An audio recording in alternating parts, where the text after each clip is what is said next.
दस उपनिषदें आपने पढ़ी है और आज से 11वीं उपनिषद श्वेताश्वतर उपनिषद प्रारंभ करने जा रहे हैं।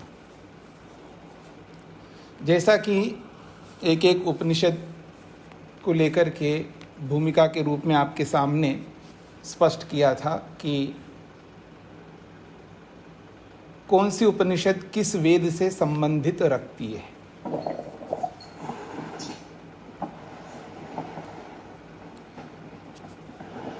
म्यूट करके रखिए। जिन्होंने अपने माइक्रोफोन को म्यूट नहीं किया है वो म्यूट करके रखें, व्यवधान ना हो। तो श्वेताश्वतर उपनिषद जो है कृष्ण यजुर्वेद से संबंधित है। यजुर्वेद जो है दो रूपों में जाना जाता है, एक शुक्ल यजुर्वेद के नाम से और एक कृष्ण यजुर्वेद के नाम से। आप देखेंगे ऋग्वेद एक ही है, यजुर्वेद भी एक ही है, सामवेद भी एक ही है, पर यजुर्वेद के संदर्भ में लोगों में दो विभाग हैं। यजुर्वेद को, शुक्ल यजुर्वेद को मूल मानते हैं। जैसे ऋग्वेद मूल है, फिर उसकी शाखाएं हैं, फिर उसके प्रतिशाखाएं हैं, फिर आगे की बहुत सारे ग्रंथ हैं।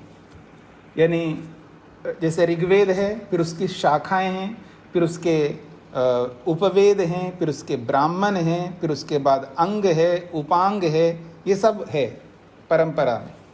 ऐसे ही सब वेदों के। लेकिन यजुर्वेद जो है, जो विद्वान हैं उनमें दो विभाग हैं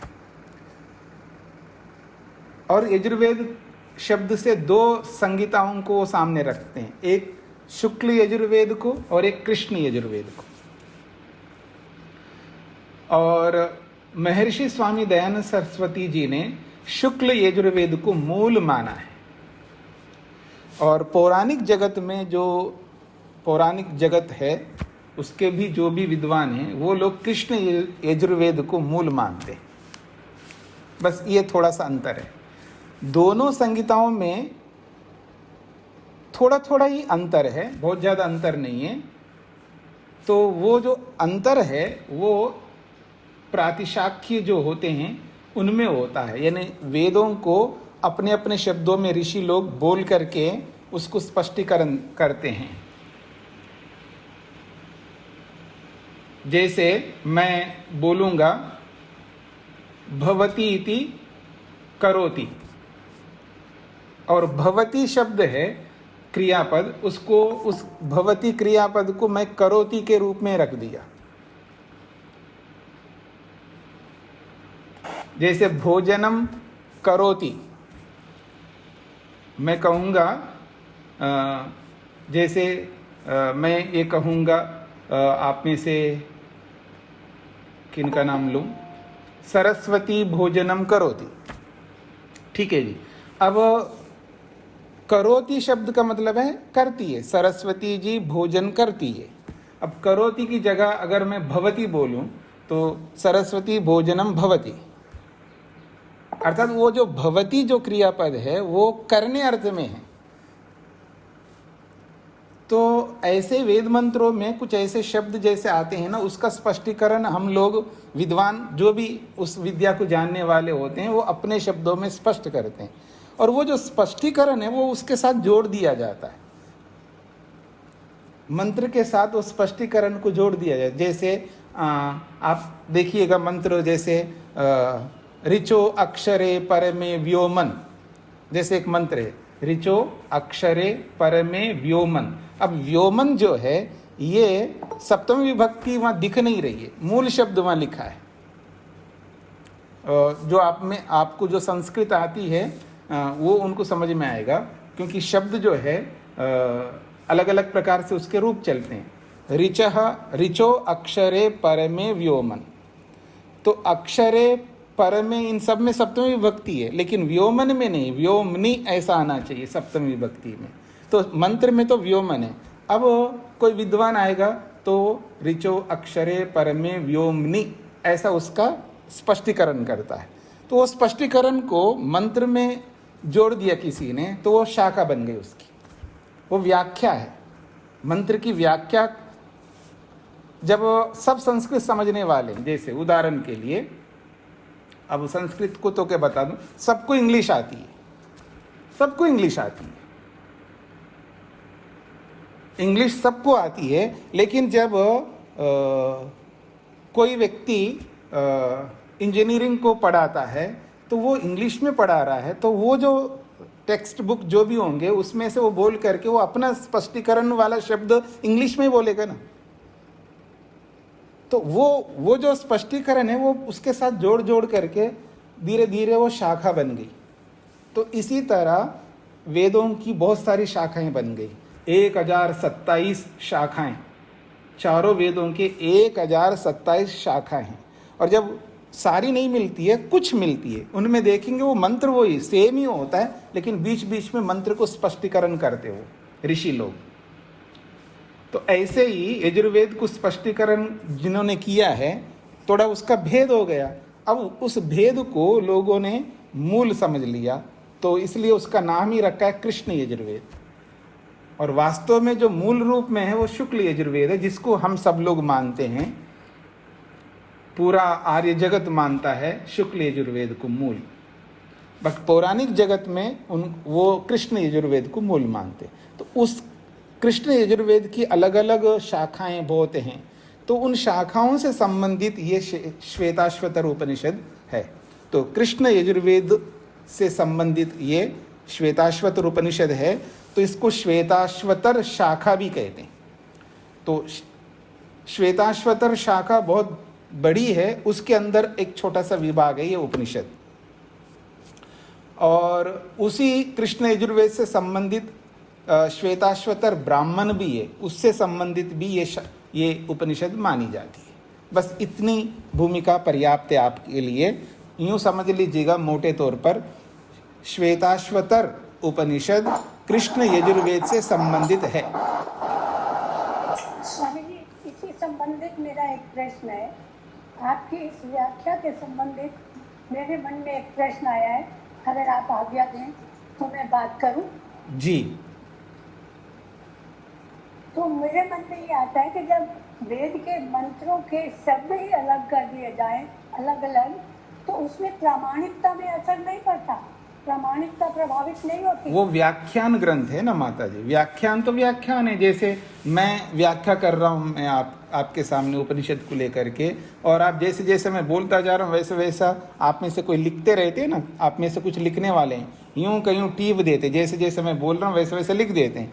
अब उसको पुस्तक रूप दे दिया, तो पुस्तक रूप दे दिया तो वो पुस्तक बन गई।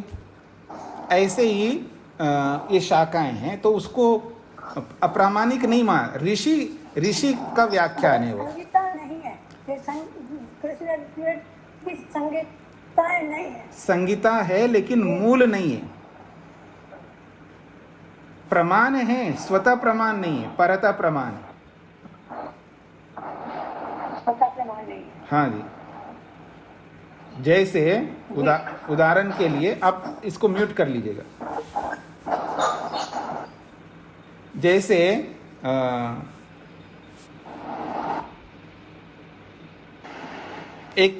एक दादाजी है, एक पिताजी है और एक बच्चा है।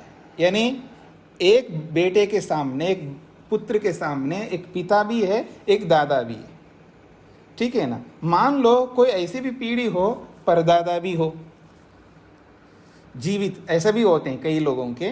तो परदादा, दादा और पिता और एक पुत्र, ऐसे लोग हैं, पर सबके नहीं होते हैं।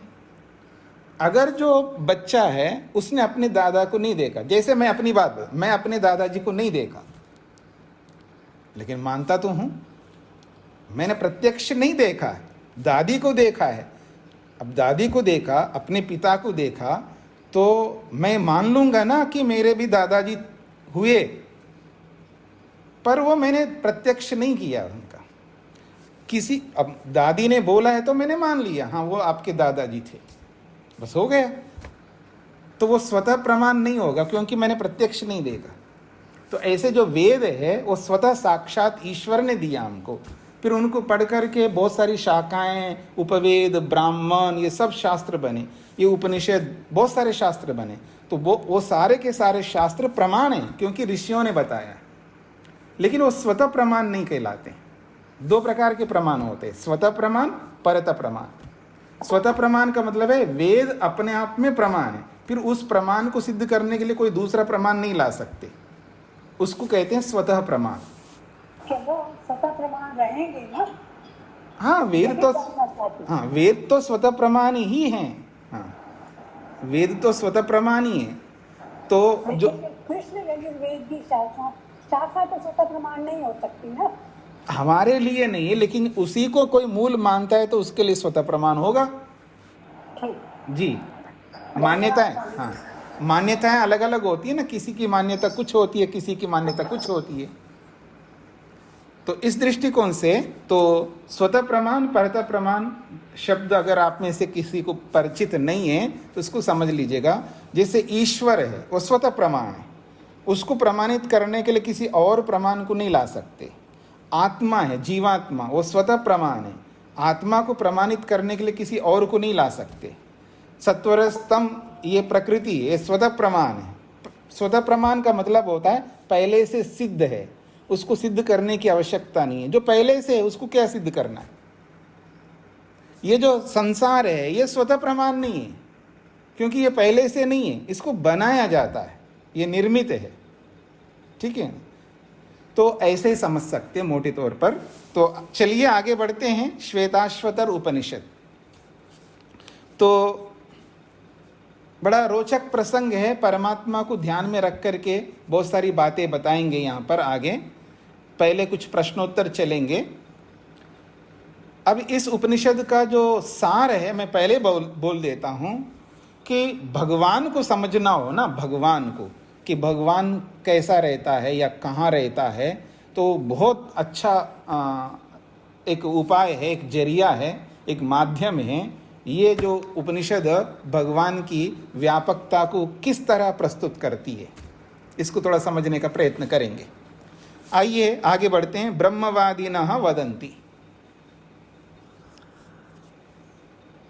ब्रह्मवादिना, ओम का उच्चारण किया, ओम ब्रह्मवादिनः वदन्ति।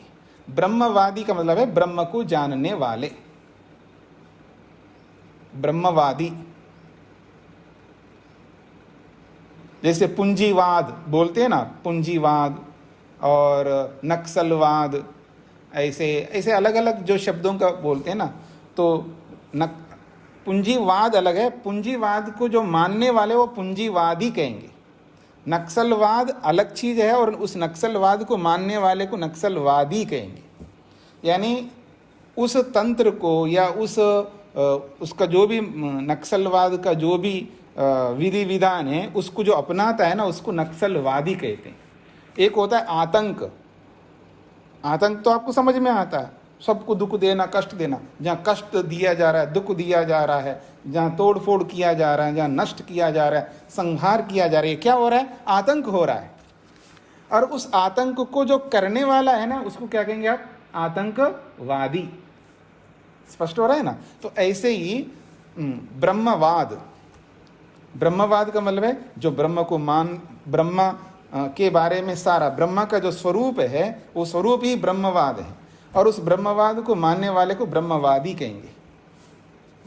तो जिसने ब्रह्म को धारण किया है, जिसने सृष्टिकर्ता परमात्मा को जिसने धारण किया है, जो ब्रह्म को, परमात्मा को, ईश्वर को जो समझ लिया है, ज्ञान के स्तर पर, बौद्धिक स्तर पर कहिए, व्यवहारिक स्तर पर कहिए, दोनों स्तर से ब्रह्मवाद को धारण किया जाता है। आप सब ब्रह्मवादी हैं, मैं भी ब्रह्मवादी हूँ।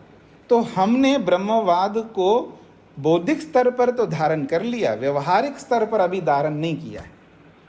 जिस दिन हम व्यवहारिक स्तर पर ब्रह्म को धारण कर लेंगे, तब ब्रह्मवादी वास्तव में बन जाएंगे।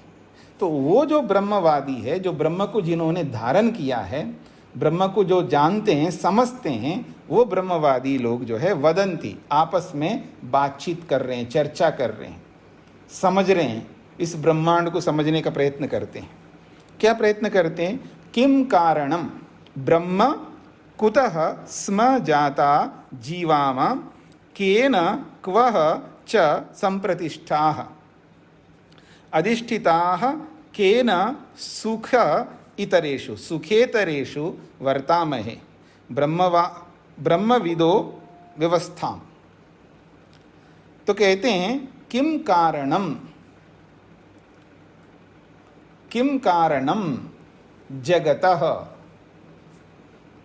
जगतः किम कारणम। जगता शब्द को जोड़ दो तो आपको अर्थ होगा जगत का कारण कौन है। किम कारणम, तो जगता शब्द को अपनी ओर से जोड़ना है। इस जोड़ने को संस्कृत में या व्याकरण की भाषा में अध्याहार कहते हैं। अध्याहार का मतलब है खाली स्थान को पूर्ण करो। आप जब, अभी तो आजकल तो ऐसा आता नहीं होता, आप लोग जब पढ़ रहे होंगे ना तब ये बहुत आते थे ना। हमारे समय में भी ये पहले कुछ लिखा रहता है, अंत में कुछ लिखा रहता है, बीच में खाली स्थान होता है। तो वाक्य को पूरा करो, खाली स्थान को पूरा करो। तो ये जो खाली स्थान को पूरा किया जाता है ना, उसको कहते हैं अध्याहार व्याकरण में। ठीक है ना। तो रामः भोजनम, इतना ही बोल दिया, अब खाली स्थान छोड़ दिया, तो आप क्या करेंगे? भोजनम करोति, भोजनम आनयति, कुछ भी खाली स्थान पूरा करना है। भोजन करता है, भोजन लाता है, भोजन रखता है, भोजन परोसता है, ये सब वाक्य बन सकते हैं। समझ रहे हैं ना मेरी बात को? ये तो खाली स्थान को पूर्ण करने को अध्याहार कहते हैं। तो यहाँ का किम कारणम, भाई क्या कारण है, किसका? वो किसका है? तो जगत का, क्योंकि ब्रह्मांड को ध्यान में रख करके तो चर्चा हो रही है। तो किम कारणम जगतः, जगत का कौन कारण है? आप है क्या कारण? जगत को बनाने वाला आप है। किम ब्रह्म, अगला शब्द है ब्रह्म। किम ब्रह्म कारणम जगतः, क्या इस जगत का, इस संसार का कारण परमात्मा है क्या? एक बात होगी। फिर अगली बात है कुतः स्म जाता जीवामा।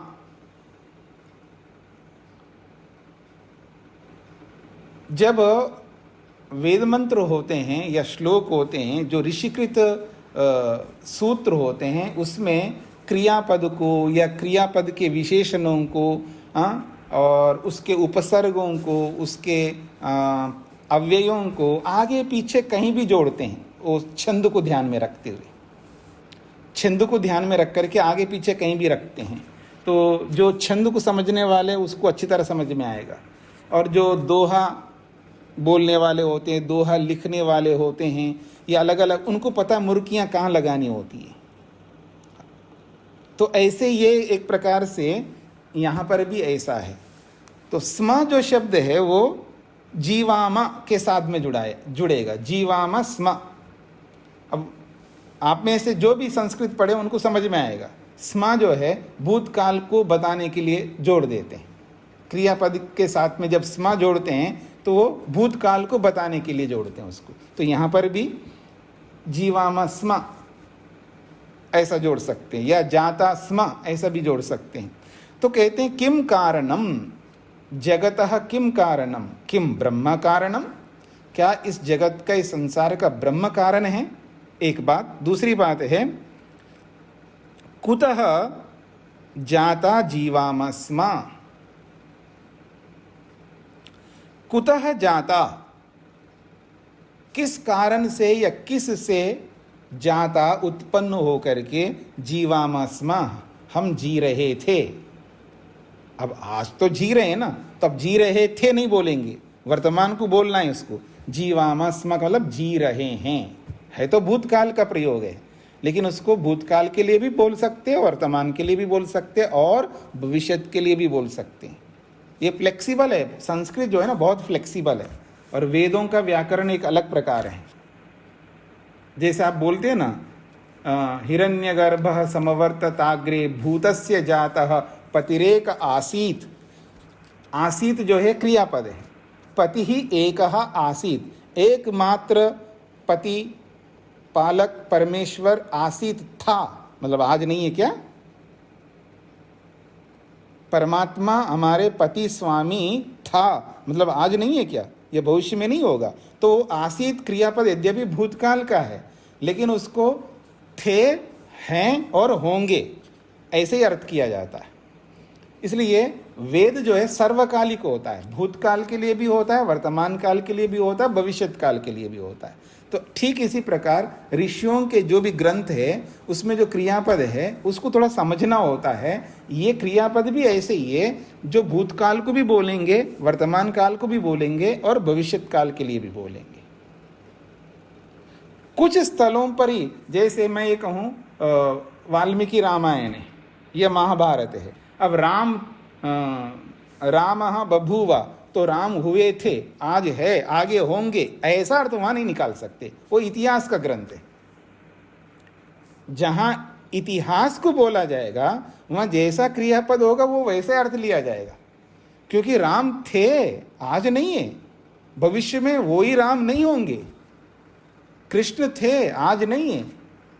तो जो इतिहास के ग्रंथों में जब ये क्रियापद आते हैं, जिस लकार में आते हैं, अर्थात जिस काल को बताने के लिए आते हैं, उसी काल को ध्यान में रखते हुए हम अर्थ करेंगे। लेकिन ये ऐसा नहीं है ना, ये तो सर्वकालिक शब्द है। तो इसलिए यहां बोला जाएगा कुतः जीवामस्म, हम किसके कारण से जी रहे हैं जी? आपके कारण से, माता पिता के कारण से जी रहे हैं, किसके कारण से जी रहे हैं, ये प्रश्न किया जा रहे हैं। तो कुतः जाता जीवामस्म, किसके कारण से उत्पन्न होकर के आज हम जी रहे हैं, ये एक अलग प्रश्न हो गया। फिर कहा केन क्वः च संप्रतिष्ठा, केन किसके माध्यम से, क्वः कहां पर, संप्रतिष्ठा हम प्रतिष्ठित हैं, किसके कारण से कहां पर हम संप्रतिष्ठा का मतलब है हम बैठे, जैसे आप बैठे हुए हैं, मैं भी बैठा हूं, किसके कारण से बैठे हैं आप? प्रतिष्ठित किसके कारण से हो रहे हो? आप तो बैठे हो ना, तो बैठना भी एक प्रकार से आपकी प्रतिष्ठा, आपको कौन बिठा रहा है, इसका ये मतलब है। कौन आपको आधार, बेस दे रहा है, आपका आधार बना हुआ कौन है, ये प्रश्न है। तो केना किसके कारण से हम सब, क्वः च प्रतिष्ठा, च का मतलब और एक प्रश्न है कि केना किसके कारण से, किसके माध्यम से हम सब लोग, तो यहाँ ध्यान करना पड़ेगा, वयम, वयम हम लोग, केना किसके कारण से, क्वः कहाँ पर, संप्रतिष्ठा प्रतिष्ठित है, किसके आश्रय से हम आश्रित होकर के रह रहे हैं। यानी सीधा बोलूं, किसके कारण से हम लोग ठहरे हुए हैं, मेरा आधार कौन है, हम सबका आधार कौन बना हुआ है, ये प्रश्न है, ये भाव है इसका। फिर दूसरी पंक्ति देखिएगा, अधिष्ठिताः केन सुखेतरेषु वर्तामहे ब्रह्मविदः व्यवस्थाम। बड़ी अच्छी बात कही जा रही है। तो इसमें बीच में आ रहा है केना, केना किसके कारण से, सुखेतरेषु, सुख और इतरेषु, सुखेतरेषु, सुख के अलावा और क्या होगा जी आपके दिमाग में? जब सुख बोला जाएगा तो सुख के अपोजिट में क्या दिखाई देगा? दुख, यही तो दिखाई देगा। गुस्से के अलावा क्या दिखाई देगा? प्रेम। राग के अतिरिक्त क्या दिखाई देगा? द्वेष। तो कहते हैं सुख इतरेषु, यानी सुख और इतर का मतलब भिन्न, सुख से भिन्न दुख, तो सुख और दुख ये दोनों चीजें हैं। तो केना किसके माध्यम से, किसके द्वारा, सुखेतरेषु सुख और दुख ये दोनों, ठीक है ना, व्यवस्थाम व्यवस्थित रूप से, कभी सुख कभी दुख मिलता है हमको, व्यवस्थित, वो भी व्यवस्थित रूप से मिलता है। देखना आपको, देखिएगा अभी मेरी कक्षा हो जाएगी ना, क्लास पूरी हो जाएगी तो 7 बज जाएगा, उसके बाद में आपके कई लोगों के पेट में चूहे दौड़ने लगेंगे, भूख लगेगी ना, दुख प्रारंभ होगा। व्यवस्थित होता है वो, हाँ याद रखना, जैसे जैसे भोजन का समय आता है ना, व्यवस्थित रूप से दुख प्रारंभ होता है, और भोजन कर लिया समाप्त हो जाता है। फिर व्यवस्था आती है, अगले दिन सुबह नाश्ते का समय आ जाए, फिर भूख लगने लगती व्यवस्थित रूप से। तो ये जो व्यवस्था में जो व्यवस्था की है भगवान ने, क्या व्यवस्था की है जी भगवान ने, का मतलब यहाँ भगवान को अभी लाए नहीं है, के ना किसके कारण से, सुखेतरेषु सुख और दुख ये दोनों व्यवस्था से अधिष्ठिता, हमारे जीवन में अधिष्ठित हैं, हमारे जीवन में विद्यमान है, और विद्यमान होकर के वर्ता में है। हम सब लोग इन सुख और दुखों का वर्ताव कर रहे हैं, यानी इन सुख और दुखों को भोग रहे हैं। या मैं ये भी बोल सकता हूँ कि ना किसके माध्यम से, किसके द्वारा, अधिष्ठिता, हम इस संसार में अधिष्ठित होकर के, इस संसार में विद्यमान होकर के व्यवस्था से सुख और दुख का वर्ता में है, प्रयोग कर रहे हैं, ऐसा प्रश्न कर रहे हैं। और ये सब बातें ब्रह्मविदः, ये ब्रह्मविद, ब्रह्म को जानने वाले प्रश्न कर रहे हैं, आपस में बोल रहे हैं। ब्रह्मविदः, ब्रह्म को जानने वाले ये विचार कर रहे हैं। अब आइए, ब्रह्मविदः, इस श्लोक में ब्रह्मविदः ब्रह्म को जानने वाले अथवा ब्रह्म की जिज्ञासा करने वाले, क्योंकि ब्रह्मविद शब्द के अलग अर्थ होंगे। जैसे वैयाकरण एक शब्द आता है, दार्शनीय ऐसा एक शब्द है, तो कुछ ऐसे शब्द होते हैं जो उसको आज पढ़ना शुरू किया जिसने व्याकरण, जैसे शेखर जी आजकल व्याकरण पढ़ रहे हैं तो ये वैयाकरण है। तो वैयाकरण उसको कहते हैं, जो व्याकरण पढ़ना स्टार्ट किया वो भी वैयाकरण है, और जो व्याकरण पढ़ा रहा है अध्यापक वो भी वैयाकरण है। जिसने पढ़ा और जो पढ़ा रहा है दोनों वैयाकरण है। तो संस्कृत में एक ऐसी अच्छी सुविधा है, आपको ऐसे नहीं रखेंगे, आपको भी उसी शब्द से बोला जा रहा है, सम्मान दिया जा रहा है विद्यार्थी को भी और अध्यापक को भी, एक ही शब्द से। आप कौन है जी? मैं वैयाकरण हूँ। अध्यापक को पूछा, वो बोला मैं वैयाकरण हूँ, और आज ही बैठना, आज ही स्टार्ट किया है व्याकरण, वो भी बोलता मैं वैयाकरण हूँ। जो पढ़ता और जो पढ़ाता है दोनों के लिए वो शब्द का प्रयोग होता है। तो जब आप व्याकरण को और समझेंगे तो आपको अच्छी तरह समझ में आ जाएगा।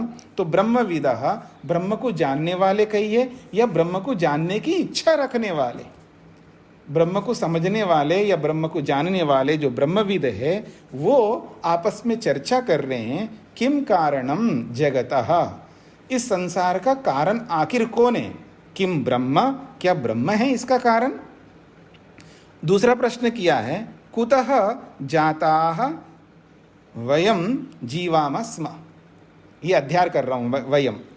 तो कुतः जाता, कहाँ से, यानी किससे, कुतः का मतलब किससे, जाता उत्पन्न हुए हम लोग, किसके कारण से उत्पन्न हुए हैं, और उत्पन्न होकर के जीवामः जी रहे हैं। केन क्वच संप्रतिष्ठा, किसके कारण से, किसके माध्यम से हम लोग संप्रतिष्ठा, इस धरती पर स्थिर हैं, इस धरती पर विराजमान हो रहे हैं, आ रहे हैं, जा रहे हैं, बैठ रहे हैं, खड़े हो रहे हैं, चल रहे हैं। तो धरती हमको धारण कर रही है, किसके कारण से, किसके कारण से इस संसार में, इस धरती पर हम लोग प्रतिष्ठित हैं। फिर कहा केना, किसके कारण से, अधिष्ठिताः, अधिष्ठित होकर के इस संसार में निश्चिंत होकर के, व्यवस्थाम सुख इतरेषु, व्यवस्थित सुख और दुखों को, केना किसके कारण से, वर्ता में है, हम भोग रहे हैं सुख और दुखों को। यह प्रश्न किया गया है। आगे बढ़ते हैं जी। अब प्रश्न किया है तो आपस में ही उत्तर सुझाएंगे ना, तो कहते हैं कालः स्वभावः नियतिः यदृच्छा भूतानि योनि पुरुषः इति चिन्त्यम् संयोग येषां न तु अनात्म भावात् आत्मा अपि अनीशः सुख दुख हेतोः। बड़ा अच्छा यहाँ पर बोला जा रहा है दूसरे श्लोक में, किम कालः, अध्यार कर रहा हूँ किम शब्द का, किम कालः कारणम, क्या ये जो जगत है, संसार है, इसको पैदा करने वाला, इसको उत्पन्न करने वाला या इसको प्रकट करने वाला क्या काल है? क्या काल, देखो सब काल का है जो आजकल जो बोलते हैं ना, तो कलयुग है जी। आप लोग बोलते हैं, कई लोग, आप क्या करें जी, सब कलयुग है, कलयुग का कमाल है। यानी काल को इतना महत्व देता है व्यक्ति, सब कुछ काल करता है जी। ये तो समय का खेल है जी, आपकी भाषा में बोल रहा हूँ मैं, ये सब समय का खेल है। अर्थात आप क्या मानते हैं, यानी बोलने वाला क्या मानता है, समय सब करवा रहा है, मैं नहीं कर रहा हूँ, याद रखना, मेरे हाथ में क्या है जी, ये तो समय का खेल है। सब कुछ करता धरता तो आदमी है, और सौंप किसके ऊपर रहा है, काल पर, समय पर। देखो ये सब समय का खेल है, बस मैं क्या कर सकता हूँ, मेरे हाथ में थोड़ा, सब समय का खेल है जी। कैसे पल्ला झाड़ता आदमी, कमाल का है ना, सब समय का खेल है। मतलब पति पत्नी आपस में खूब गुत्तम लड़ रहे हैं, झगड़ रहे हैं जी, आप क्यों क्या करें जी, कलयुग है, समय का खेल है। दो भाई लड़ रहे हैं, समय का खेल है। दो बाबा लोग लड़ रहे हैं आपस में मठों को लेकर के, तो समय का खेल है जी। मतलब सब जो भी लड़ना हो या जो भी कुछ करना हो, अगर कोई बात आती है तो बीच में बोलता है समय का खेल है, सब समय करवा रहा है जी, हम क्या करें। अर्थात समय को ही इस जगत का कारण मानता है कोई व्यक्ति, इसलिए बोला जा रहा है किम जगतः कारणम कालः, क्या इस संसार का जो कारण है ये काल है। अगली बात, किम स्वभावः, स्वभाव, नेचर जिसको आप बोलते हैं, वो उसका स्वभाव है जी, क्या करें, वो किसी की नहीं मानता, वो उसका स्वभाव है, ऐसा बना हुआ है, स्वभाव है उसका, उसका नेचर है, और स्वभाव कभी जाता नहीं है। अब ऊपर से ये भी एक शब्द बोला जाता है, और उसको ये नहीं समझ में आता है स्वभाव किसको कहते हैं। जो स्वभाव नहीं उसको स्वभाव मान रखा है, और जो स्वभाव है उसको देखता ही नहीं आदमी। तो स्वभाव को ही सब कारण बताया जा रहा है। स्वभाव है, नेचर है। लोग बोलते हैं ना जो अतिवादी, ये सब नेचर का खेल है जी, ये सब प्रकृति का खेल है, ये नेचर है, ये स्वभाव है। नहीं जी, यहाँ दिल्ली में क्यों केसर नहीं पैदा होता है, कश्मीर में क्यों होता है, ऐसे ऐसे जगहों कर, ये तो नेचर है जी, हम क्या कर सकते हैं, हमारे हाथ में थोड़ा है। तो नेचर है, नेचर जो करता है उसी को स्वीकार करना पड़ता है हमको। तो नेचर है, ये स्वभाव है। तो स्वभाव को कारण मानते कुछ लोग दुनिया में, आप देखेंगे अजीब अजीब लोग होते हैं, तो कहते हैं नेचर है, बस स्वभाव है, इसका ऐसा ही स्वभाव है वहीं पे। अरे भाई यहाँ क्यों, हम खाद पानी सब कुछ डाल रहे हैं, सब कुछ कर रहे हैं, वो सारी परिस्थितियाँ पैदा करेंगे जो यहाँ राजस्थान में हम मरुस्थल में ऐसा करें नहीं, वो तो स्वभाव है जो उसका नेचर, हम अपने हाथ में नहीं, आप कुछ भी कर लो, वो नेचर का स्वभाव ऐसे ही होता है। तो यानी स्वभाव को इस जगत का कारण मानता है कोई। और आगे बढ़ते देखिएगा, नियति। अब देखिए मेरी ओर, थोड़ा देख रहे हो आप, देखो जी क्या करें, मेरा भाग्य है, ये मेरा भाग्य, मेरे भाग्य में ऐसे लिखा हुआ है, क्या करूं। कोई दुखी होकर के बोलता है, कोई सुखी होकर के बोलता है, ये सब मेरा भाग्य है जी, क्या करूं। सिर पीटता है आदमी ऐसे, ये सब मेरा भाग्य है, ठीक है जी, ये सब मेरा भाग्य, इसको कहते हैं नियति, भाग्य, सब भाग्य का खेल है जी। तो भाग्य करवाते सब कुछ। अब अगला कारण देखिए, यदृच्छा। यदृच्छा का मतलब है मन मर्जी, जिसको जहाँ कुछ होना हो रहा है, बस ठीक है। एक्सीडेंटल लिए तो सब अच्छे, जैसे बिग बैंग थ्योरी आपने कभी सुना हो, तो जो साइंस वाले तो बहुत ज़्यादा जानते हैं इसको, वो ये मानते बस ठीक है, एक विस्फोट हो गया, बस हो गया, बस हो गए, सब बन गए अपने आप। यदृच्छा का मतलब है बस ये है, विस्फोट हो गए, अब क्या कर सकते। अब विस्फोट क्यों हुआ, किसने किया, इसके चक्कर में हमको क्यों पड़ना है। विस्फोट हो गया, वो करके सब बन गए। नहीं इतनी दूरी पे ही बने, पृथ्वी इतनी दूरी पर है, सूर्य इतनी दूरी पर है, चंद्रमा इतनी दूरी पर है, इतनी दूरी पर क्यों है, अगर ऐसा ना हो तो ये समस्या है। ये सब छोड़ो ना, ये तो बस एक विस्फोट हुआ था, बस विस्फोट होने के बाद बस बन गए। इसको कहते हैं यदृच्छा, अपने आप हो गया। मतलब ये स्त्री क्यों पैदा हुई है, ये पुरुष क्यों पैदा, ये तो यदृच्छा है, जिसको जब बस बन गया ऐसे, ये स्त्री के रूप में बन गए, पुरुष के रूप में बन गए, कुत्ते गधे के रूप में बन गए, और ये वनस्पति वृक्ष ये सब बन गए, नदियां ऐसी बन, तो यदृच्छा मतलब है मन मर्जी, जहाँ जिसको जो जैसा भी बनना है। विस्फोट हो गया, बस जो जहाँ जिसको पढ़ना है पढ़ गए। यदृच्छा का मतलब है मन मर्जी, बस जैसा भी हो सकता है। फिर कहता भूतानि, पृथ्वी जल अग्नि वायु आकाश, ये जो पंचभूत है, ये इन्होंने ही संसार को बनाया।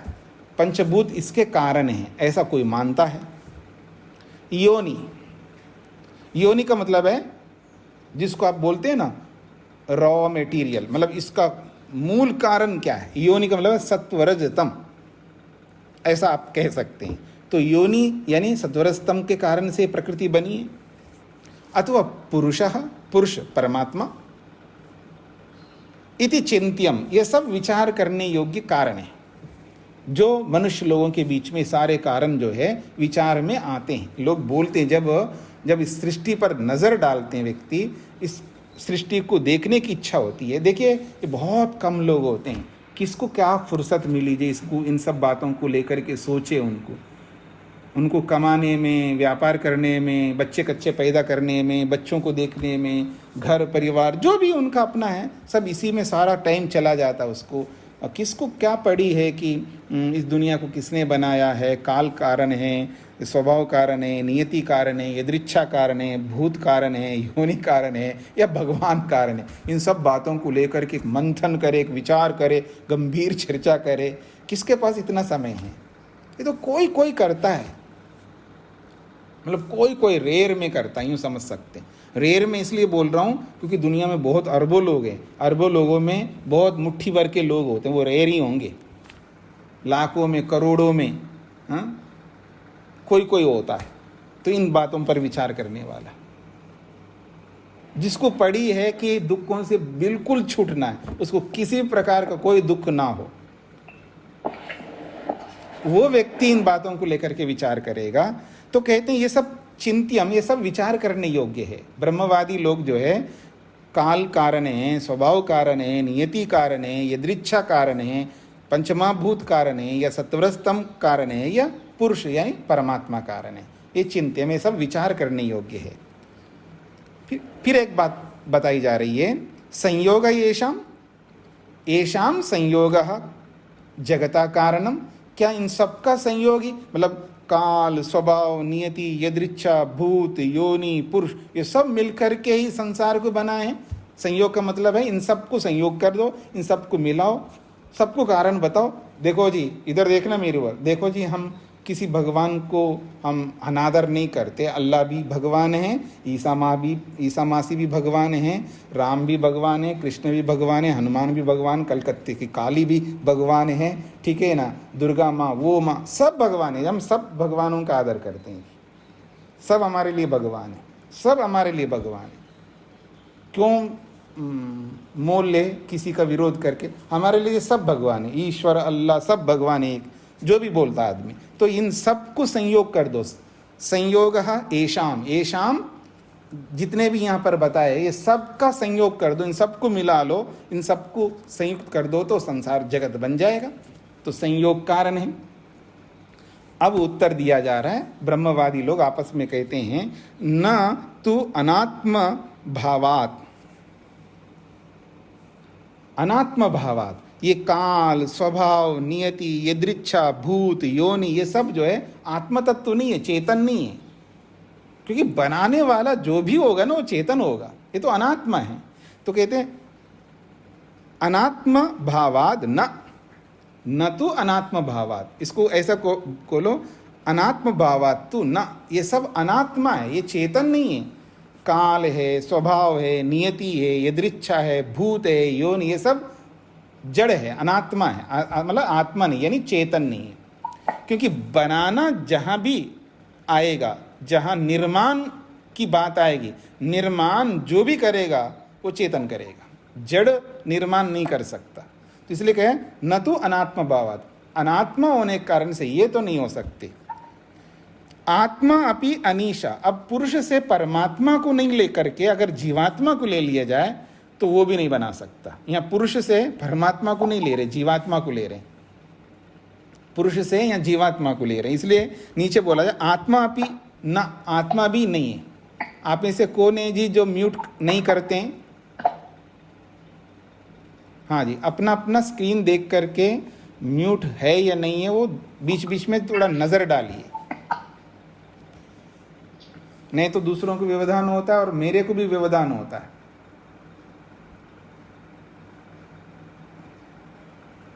हाँ जी, तो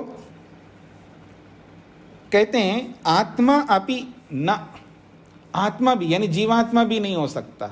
हम अपने आप इस इतने बड़े ब्रह्मांड को नहीं बना सकते। क्यों? अनीशः, हम कोई स्वामी नहीं, इनके अधिपति नहीं है। इस ब्रह्मांड के अधिपति स्वामी मालिक हों तो हम बना सकें। मालिक का मतलब इतने बड़े संसार का मालिक होंगे तो बना सकेंगे। हमारा अपने हाथ में है, हमारी मर्जी, हम बना लेंगे। इसलिए अनीशा, वो ईश स्वामी नहीं है।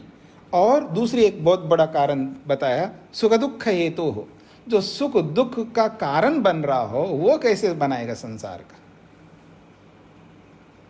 जो सुख और दुख का कारण बनता वो भगवान वो संसार को बना नहीं सकता। हाँ, इस बात पर ध्यान देंगे ना तो दिमाग में से बहुत सारी शंकाएं जो है ना अपने आप मिट जाएंगी। जो भी आप में से आज भी राम को, कृष्ण को या हनुमान को या जिस किसी को भी भगवान यानी सृष्टिकर्ता मानते हो तो ये सब मन से निकल जाएंगे। याद रखना, मैं उनका अनादर नहीं करता हूँ। हो सकता है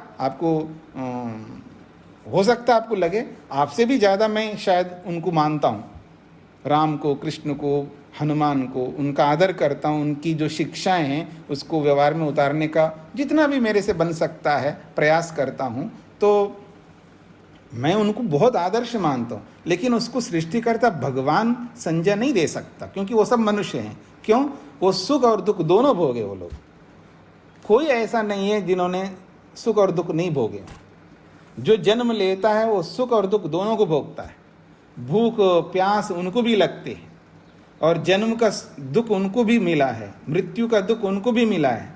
तो जो सुख और दुख को भोगता है वो इस ब्रह्मांड को नहीं बना सकता, ये बताना चाह रहे हैं।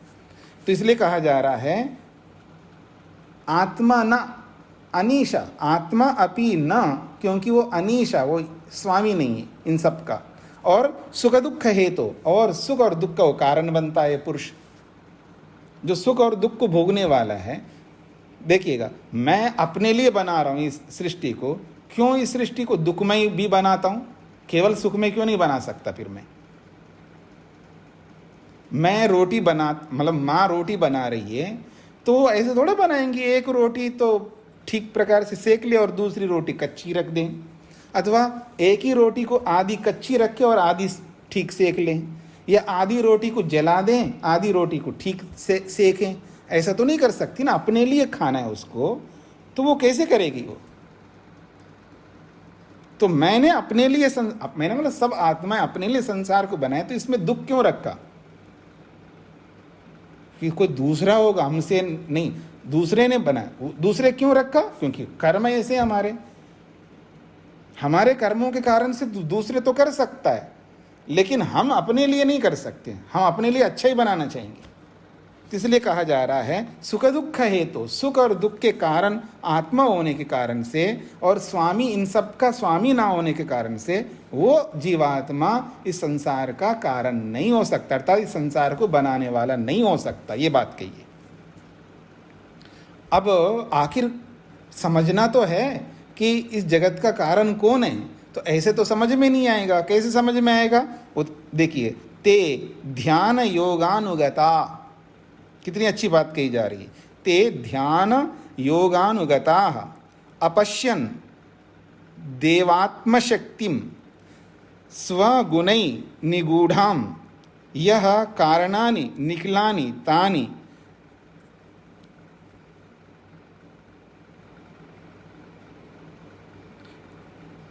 कालात्म युक्तानि अधितिष्ठति एकः। बहुत अच्छी बात कही है। ते वो सब ब्रह्मवादी लोगों ने जब इस जगत के कारण को लेकर के विचार कर रहे थे, जब समाधान जब नहीं मिलता है तो ऋषि लोग क्या करते हैं, जिस किसी भी प्रश्न का समाधान नहीं करते हैं तो वो ध्यान में बैठ जाते हैं और अपने मन को एकाग्र करते हैं। जैसे किसी को कोई सवाल समझ में नहीं आ रहा है, प्रश्न उसके सामने पूरा आ गया, चाहे वो गणित का सवाल हो, चाहे कोई पहेली हो, चाहे कोई भी हो, वो पूरी स्थिति उसके सामने है, लेकिन उसकी बुद्धि उसमें उसको पकड़ नहीं पा रही है। क्यों नहीं पकड़ पाती है? एकाग्रता की कमी होती है। जैसे कोई जादूगर जादू दिखा रहा होता है ना, हमारी वैसी एकाग्रता नहीं होती उसके चालाकी को पकड़ने की, नहीं होती, क्योंकि हमारी नज़र जो है, क्योंकि वो इसको एक किसी लैंग्वेज में कहते हैं इसको कनकट्टू, ऐसे ही शायद होना चाहिए, यानी वो आंखों को बांध लेता है। क्यों सरस्वती जी, यही शब्द है? हाँ, तो आंखों को मतलब आपकी आंखों को बांध के रखता है, यानी आपको ऐसा देखो, ऐसे ऐसे करके आपका सारा फोकस जो है ना एक तरफ ले जाता है। कुछ जैसे हाथ से देखो देखो देखे करता है, दूसरे हाथ से क्या कर रहा होता है हमारी नज़र उसमें जाता नहीं है। तो जो भी कुछ करता है वो, इसी को माया जाल कहते हैं। तो वो सामने वाले को बांधता है। बीच में नहीं बोलना माता जी, बीच में नहीं बोलना। तो होता क्या होता है, ये वो हमारी एकाग्रता को डिस्टर्ब करता है व्यक्ति। तो जब हम कोई बात समझ नहीं पा रहे हैं तो हमारी वो पूर्ण एकाग्रता नहीं होती है, चाहे विद्या की बात हो या गणित की बात हो या कोई भी प्रश्न होता है या कोई भी हमारे सामने समस्या होती है, उसमें हमारी बुद्धि पूर्ण रूप से नहीं लगती है। अगर लग जाए तो समस्या का समाधान हो जाएगा। तो जहाँ कोई बात समझ में नहीं आती है तो व्यक्ति एकाग्र होना चाहता है, और एकाग्रता का एक बहुत बड़ा माध्यम है ध्यान। अब वो ध्यान में बैठ जाता है तो वो सब ओर से अपने मन को हटा करके, इंद्रियों को मूंद करके, फिर वो सबको केंद्रीभूत करके अपने मन को उसी विषय में एकाग्र करता है 100%। हाँ जी, नेटवर्क चला गया था, तो सुनाई दे रहा है ना आपको मेरी बात? तो जब कोई बात, किसी भी बात को जब समझ में नहीं आता है तो ऋषि लोगों का एक ही माध्यम होता था ध्यान। तो फिर वो ध्यानस्थ होकर के पूर्ण एकाग्र होकर के उस विषय को समझते थे। तो वही स्थिति यहाँ पर बताई जा रही है कि ते ध्यान योगानुगता, ते वो सब ब्रह्मवादी लोग ध्यान योगानुगता, वो ध्यान योग यानी ध्यान रूपी समाधि को अपनाया है, ध्यान योग से युक्त हो गए हैं। योग का मतलब समाधि, तो ध्यान रूपी समाधि से या ध्यान योग से युक्त हो गए, और युक्त होकर के अपश्यन, उन्होंने कारण को देखा। तो ते ब्रह्मवादी ना, वो जो ब्रह्मवादी है, उन्होंने ध्यान योगानुगता, ध्यान योग से युक्त होकर के अपश्यन, उन्होंने देख लिया कारण को, और देख करके क्या समझा है, देवात्म शक्तिम स्वगुणै निगूढ़ाम, देवात्म शक्तिम, देव रूपी आत्मा की शक्ति को, यानी जिस देव ने, क्योंकि इतने बड़े ब्रह्मांड को बनाने का काम वही कर सकता है जिसके अंदर देवत्व हो। हाँ जी, आप मकान बनाएंगे अपने लिए बनाएंगे, अपने बच्चों के लिए बनाएंगे, अपने पोता पोती के लिए बनाएंगे, मेरे लिए थोड़ा बनाएंगे आप, या सड़क पर चलने वाले के लिए थोड़ा बनाएंगे, जिस किसी के लिए थोड़ा बनाओगे आप मकान?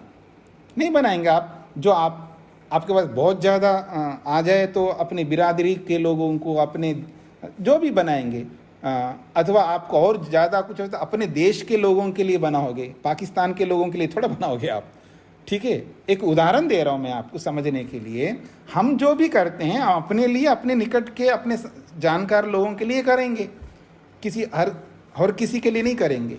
तो भगवान जब हम सब आत्माओं के लिए कर रहे हैं तो उसका तो अपना नहीं, तो कोई स्वार्थ तो है ही नहीं उसका, वो निस्वार्थ भाव, इसलिए वो देव है। तो देवात्मा शक्ति, कि देव रूपी आत्मा की जो शक्ति है जो परमात्मा के पास में, और वो शक्ति और उसका आत्मत्व और उसका देवत्व जो है वो किस कारण से है?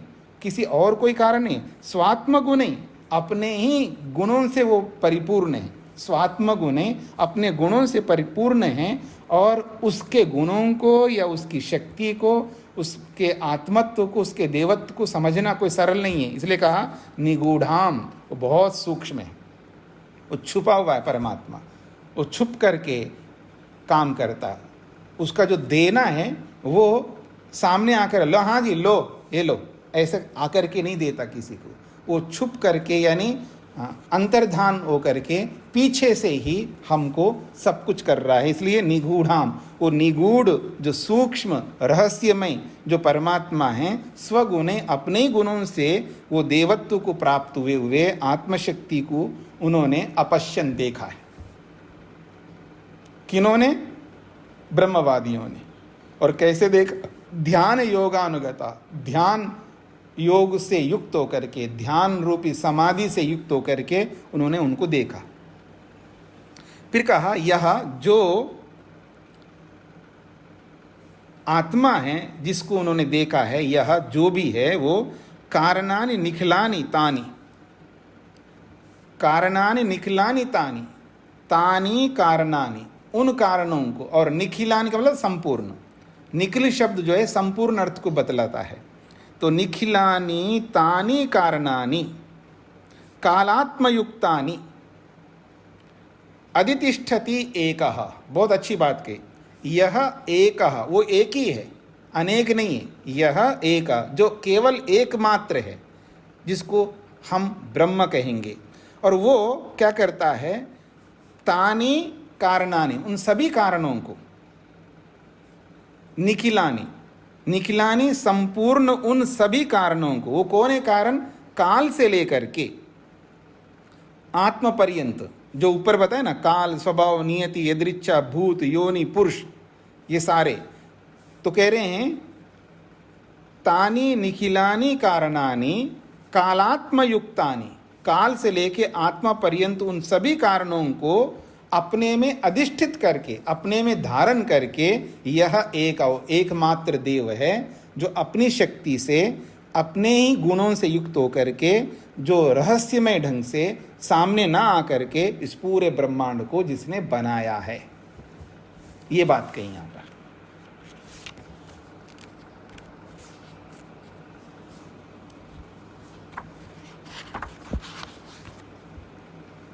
हाँ जी, तो आप में से किसी कुछ पूछना है? अब माता जी कोई माता शकुंतला जी शायद कुछ बोल रही थी, या और कोई बीच में बोल रहे थे, मैंने रोका था।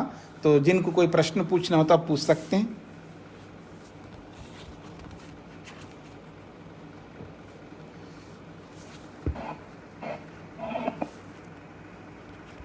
स्वामी जी नमस्ते। नमस्ते जी।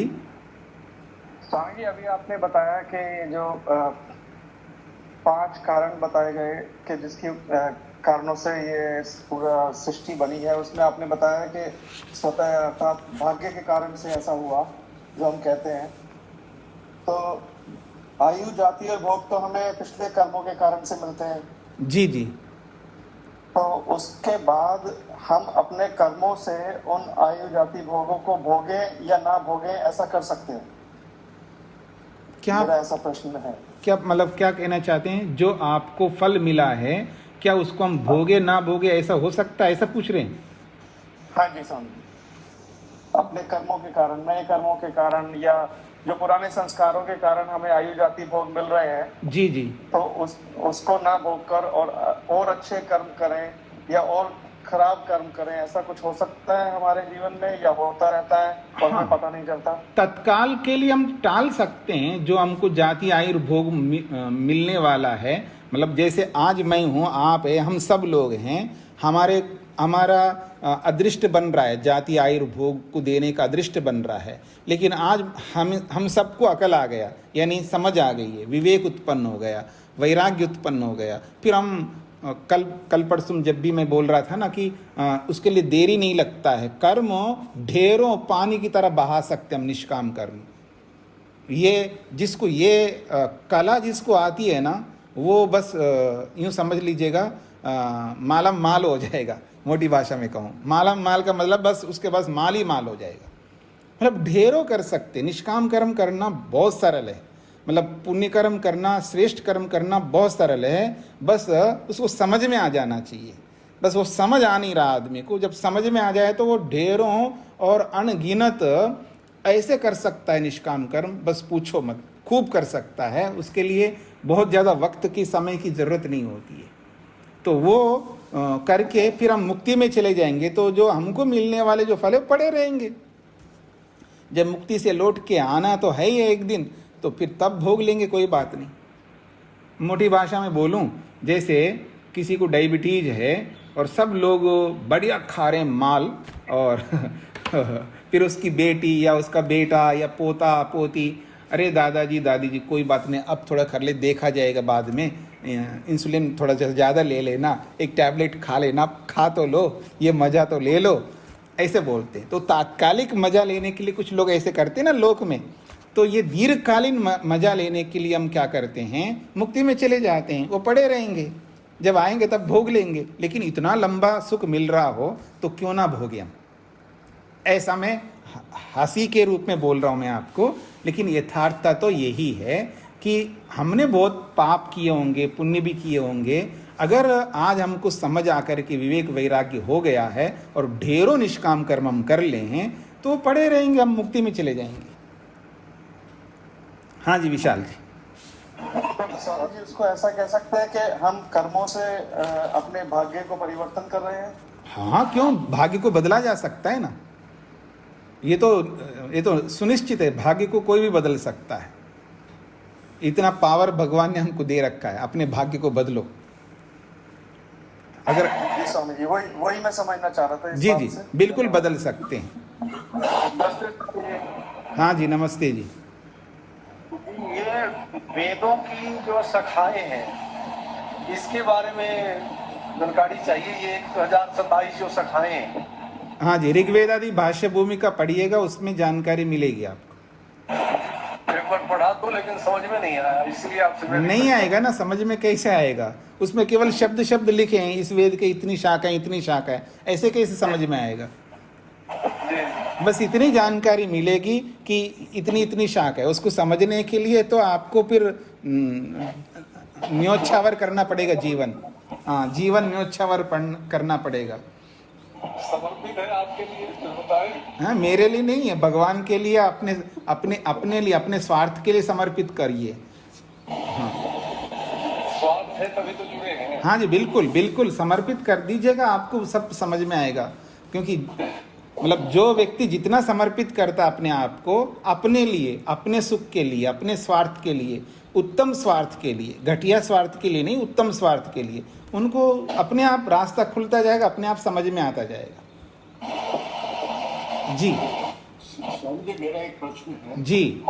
मैंने कुछ पुस्तकों का अध्ययन किया सरित आश्रम का, तो कुछ ऐसा लगा कि जैसे वेदांत को पढ़ने से पहले ये इस उपनिषद का जानना बहुत ज़्यादा जरूरी है।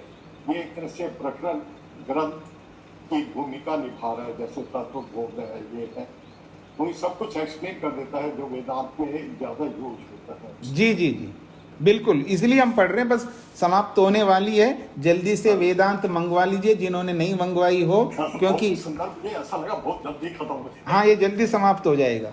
हाँ, ज़्यादा वक्त नहीं लगेगा।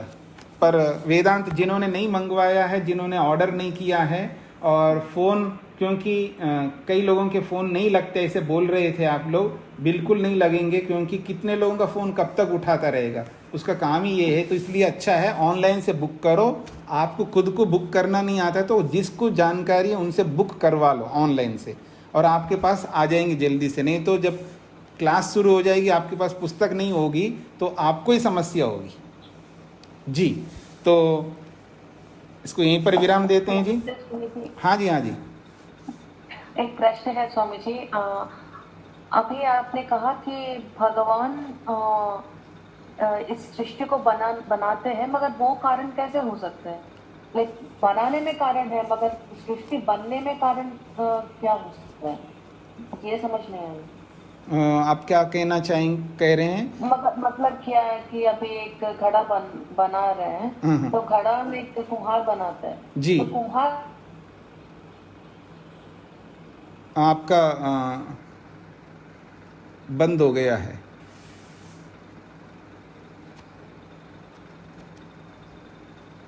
नेटवर्क प्रॉब्लम मेरा भी हो सकता है, कल विचार कर सकते हैं।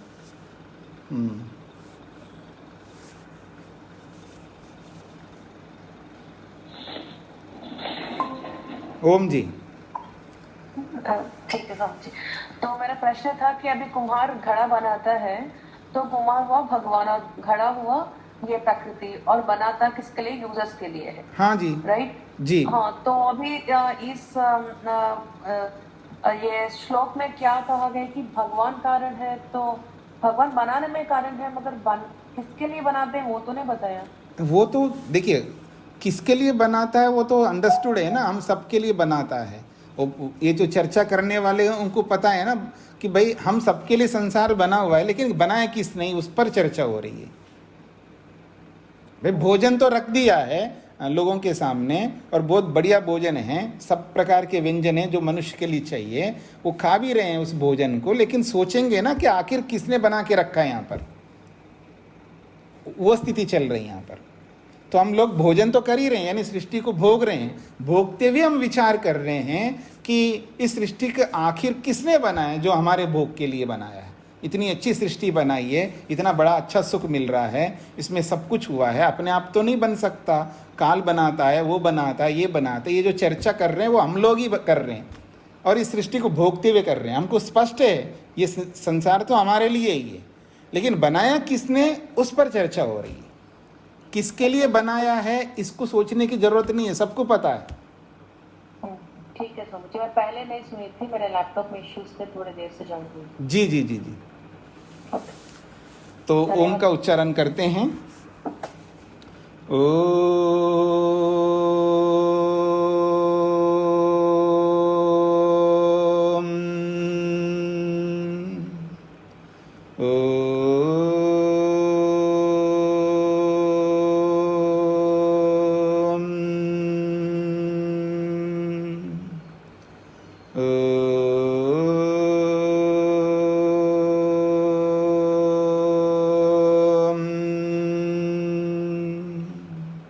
सभी को नमस्ते।